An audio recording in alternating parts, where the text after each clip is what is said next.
Ketika untungnya ya warga kita bangsa Indonesia yang Zuriah Wali Songo itu tidak pernah menyombongkan nasab, tidak pernah. Ketika menceritakan sesuatu silsilah nggak pernah mereka ngaku cucu Nabi, cuman mereka kadang-kadang konon dari keluarga saya ada keturunan dari sini, dari Sunan Gunung Jati atau dari Sunan Ampel ke sini, ke bawah sini itu nyampe ke saya. Itu langsung dipersekusi zaman dulu, dibegal nasabnya. Wah, berarti kamu ngaku-ngaku juga Rasul ya, begitu. Langsung diperkosa. Nah, pembegalan nasab itu terjadi mulai sejak di zaman Belanda, saudara. Di zaman Belanda ini orang-orang yang memiliki nasab dari Wali Songo, para alim, para ulama, para kiai yang bernasab kepada Wali Songo dicari, diburu. Akhirnya menyembunyikan jati dirinya. Kalau ketahuan mereka adalah keturunan dari Wali Songo, tembak, tangkap. Sekarang ini zaman sudah merdeka. Para sayyid, para syarif sekarang muncul di permukaan, memang sungguh menyakitkan. Tetapi ya biasa-biasa aja gitu loh. Losdol gitu loh, biarin aja, mereka punya hak kok. Mereka ini sedang mengkompakkan, membuat persatuan dalam keluarganya mereka sendiri. Ngapain kita repot-repot harus mengomentari?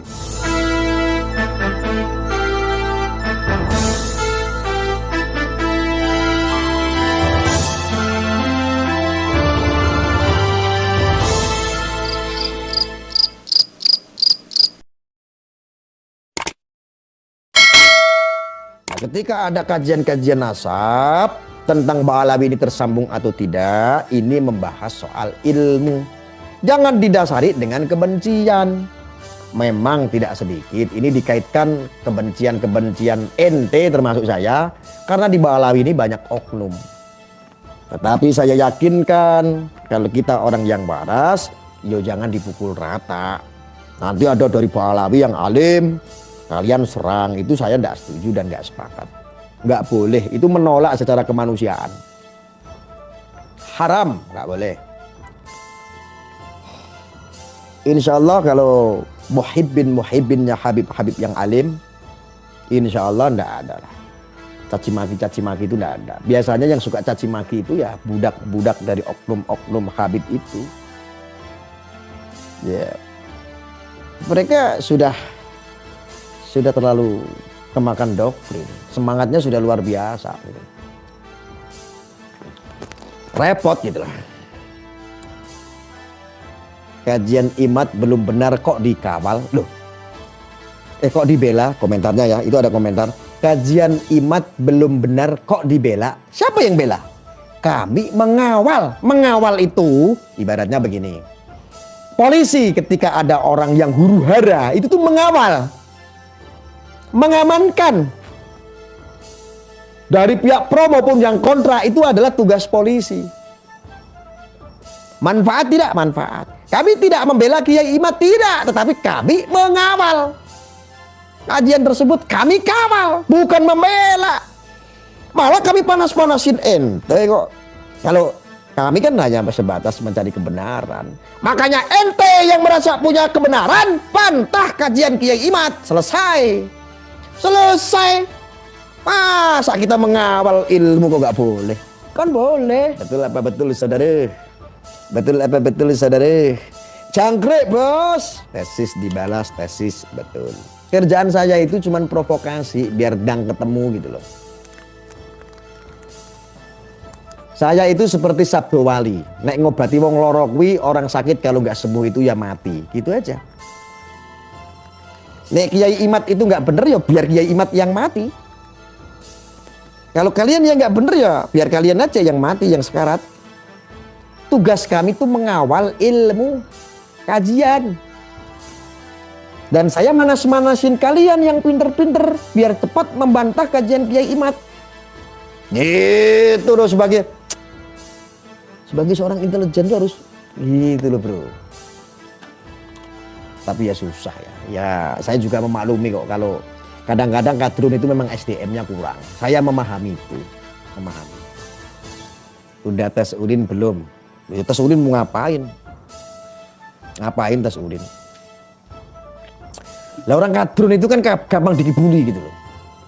Ketika ada orang yang pandai, ketika ada orang yang jenius, ketika ada orang yang cerdas, mengkanter dari perilaku junjungannya, dia langsung cepat-cepat junjungannya bikin statement. Ayo, mereka disuruh tes urin. Para budak-budaknya akhirnya berpikir, iya kayaknya dia habis mabuk kayaknya. Wah, ini harus dites urin nih, harus diviralkan. Udah viral. Kayaknya ini biar membahayakan ini. Ini tes urin nih biar ditangkap sama polisi. Apa saya nyekel polisi? Wong bener dicekel polisi. Lah wong nek ono polisi ora bener wae, aku wani. Masa wong bener meh dicekel karo polisi. Tes urin. Terus nek biar tes urin mau ngapain? Drun, yang jelas itu satu-satu jangan tes urin dulu. Tes DNA. Ingat teman-teman juga, kalau saya udah ngomong dengerin. Kalau masih diomongin nggak nurut, dia brutal, berarti dia adalah penyusup, hati-hati. Kiai Imad tidak mengajarkan kita untuk membenci para alim, ulama, kiai, habaib, tidak. Kiai Fuad Pleret tidak pernah mengajarkan untuk membenci para ulama, para alim, para kiai, dan para habaib. Tidak. Mereka berani, mereka mengeluarkan kajian ketika bermula daripada oknum Habib yang memutuskan Zuriat Wali Songo. Berawal dari situ. Ditimpa hanya sebuah kajian Kiai Imad yang disohorkan adalah karena ada mereka. Oknum Habib mengakuisisi dirinya sebagai keturunan Nabi. Mengaku-ngaku di darahnya, di dalam tubuhnya mengalir darah Rasulullah.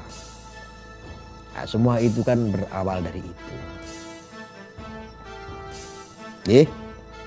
Saya sudah ceritakan, tidak pernah mengajarkan. Termasuk para aktivis kiai ulama yang lain tidak pernah mengajarkan untuk membenci para alim, ulama, para kiai, para habaib.